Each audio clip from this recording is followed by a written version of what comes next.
Ketika sudah keluar dari kolam darah Gunung Surgawi, Mang Oyan berdiri di atas langit dengan gagahnya dengan memancarkan aura yang sangat agung dan menyebabkan area ini bergetar. Ranah Dozongnya sekarang adalah titik sejati ketika seseorang dapat dianggap sebagai ahli sejati di benua. Tubuh Mang Oyan berdiri di udara cukup lama dan tidak memperlihatkan pergerakan apapun. Matanya pun terpejam seakan sedang merasakan sesuatu. Apa yang salah dengannya? Jingu bertanya ketika melihat Mang Oyan yang tak kunjung bergerak juga. Sepertinya dia telah memasuki kondisi unik.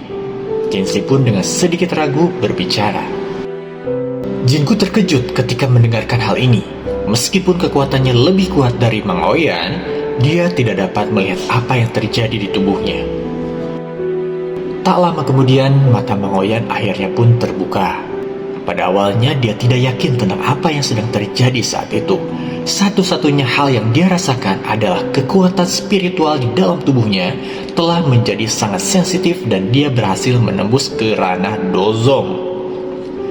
Pada saat yang sama, dia sekali lagi merasakan sisa-sisa spiritual samar yang tersisa di dalam segel api di antara kedua alisnya.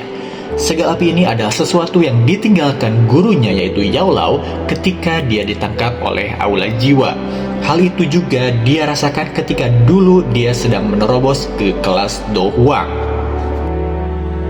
Kemudian, Mang Oyan tiba-tiba bisa melihat keadaan Yao Lao yang sekarang sedang dipenjara dari tempat sekarang dia berada.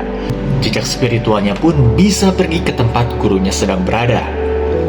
Mengetahui hal ini, Mang Oyan pun tidak bertindak gegabah, karena dia tahu sosok elit Dozun yang pada saat sebelumnya dia temui pasti selalu mengawasi tempat itu. Mungkin kamu tidak memiliki kualifikasi. Suara tua yang samar dan acuh tak acuh pun perlahan mulai terdengar dari jauh dari jejak spiritual Mang Oyan berada. Kemudian Mang Oyan pun segera pergi menuju ke sumber suara itu, namun tanpa diduga jejak spiritual Mamang pun dengan mudahnya diketahui oleh elit Dozun yang pernah dia temui sebelumnya. Kamu adalah kekuatan spiritual bocah saat itu. Sepertinya kamu sudah jauh lebih kuat daripada saat itu, sambung Dozun itu sambil melihat ke arah Yao Lao. Tunggu saja, aku akan membuat Aula Jiwa membayar semuanya yang telah kalian lakukan kepada guruku. Melihat hal ini, samar-samar Yao Lao pun tersenyum. Dia merasa tidak salah telah mengangkat Oyan sebagai muridnya. Perasaan bangga menyelimuti dirinya melihat murid kesayangannya telah mampu berkembang sejauh ini hanya dengan kekuatannya sendiri. Melihat keadaan Yao Lao yang sangat lemah, tatapan Mang Oyan pun terasa menjadi sangat marah. Namun, sebelum sempat menyerang, sosok Dozun itu tiba-tiba mengepalkan tangannya dan menyebabkan ruangan di sekitar Mang Oyan pun terlihat retak. Kekuatan spiritual Mang Oyan pun tersingkir oleh serangan yang menakutkan ini. Yao Lao pun merasa senang melihat Oyan terlihat tidaklah takut, walaupun dia sedang berhadapan dengan seorang elit Dozun. Tian, apakah kamu merasa gelisah setelah melihat muridku? Yao Chen, kamu jangan terlalu senang. Jika kepala aula tidak tertarik dengan keahlian alkemismu, apakah kamu pikir kamu masih tetap bisa hidup sampai sekarang? Aku bukanlah seseorang yang penakut sepertimu, jawab Yao Lao dengan senyum dingin di wajahnya. Perbincangan sengit pun terjadi di antara mereka tanpa Mang Oyan yang hadir di sana karena sudah terlempar jauh oleh hentakan kekuatan elit Dozun. Kemudian, kembali ke tempat Mang Oyan yang sedang berada di pegunungan Mata Surgawi. Sepertinya setelah aku menyelesaikan masalah di sini, aku harus segera menuju ke Pavilion Angin Petir untuk bisa bertemu dengan Feng Zunze. Aku harus mendapatkan bantuannya untuk bisa menyelamatkan guru secepatnya. Dozong dan Do Huang memang dua tingkat yang benar-benar berbeda. Kekuatan aku saat ini seharusnya sudah stabil pada level bintang 1 Dozong. Xiaoyan dengan lembut bergumam pada dirinya sendiri. Kemudian Mang Oyan melihat ke sekitar dan terlihat Jin si tua dan Jingu yang sedang berada di bawah sana. kakinya pun segera bergerak dan dia perlahan melangkahkan kakinya turun dari langit.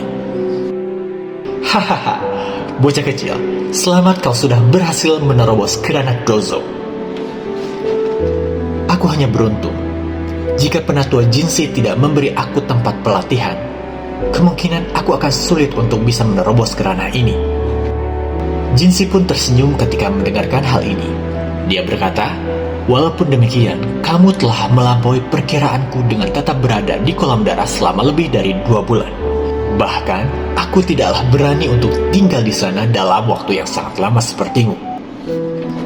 Aku telah berlatih selama lebih dari 2 bulan? Xiaoyan pun terkejut mendengarnya. Ya, seperti itulah keadaannya. Dan asal kamu tahu, temanmu dan yang lainnya sudah lama pergi meninggalkan Gunung Surgawi ini. Saat ini, kamu adalah satu-satunya yang tersisa di tempat ini. Bocah nakal, apakah sekarang kamu bisa membantuku mengeluarkan racun api ini? Sambut Jinsi dengan serius. Mendengarkan kata-kata Jinsi, kemudian Mang Oyan pun menjawab, ini adalah beberapa bahan obat yang diperlukan untuk mengusir racun api Gunung Surgawi. Tolong segera dipersiapkan. Kemudian, Jingu yang berada di samping Jinsi buru-buru menerima kertas resepnya. Dia melihat apa saja yang terdapat dalam kertas itu. Kemudian dia pun segera tertawa. Dia tertawa dengan gembiranya. Ini tidaklah masalah, kawan. Tempat ini dipenuhi dengan banyak sekali bahan obat-obatan. Suku tikus penelan emas kami juga memiliki persediaan yang kaya setelah bertahun-tahun ini. Meskipun bahan-bahan ini obat yang langka, kemungkinan kami dapat mengumpulkannya pada sore ini.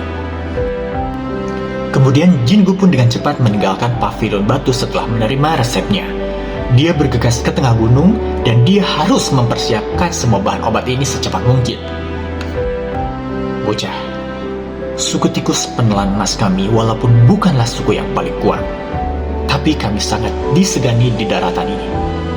Kami mempunyai pengetahuan dan kami mengetahui banyak hal yang terjadi, ucap Jinsi tua. Hati Xiaoyan pun tergerak ketika mendengarkan hal ini. Kemudian Xiaoyan pun memberanikan diri untuk bertanya, kalau begitu, bisakah aku menanyakan sesuatu kepada Jinsi tua? Ya, silahkan tanyakan saja, jawab Jinsi. Bolehkah aku bertanya, apakah Petua tahu tentang klan Gu?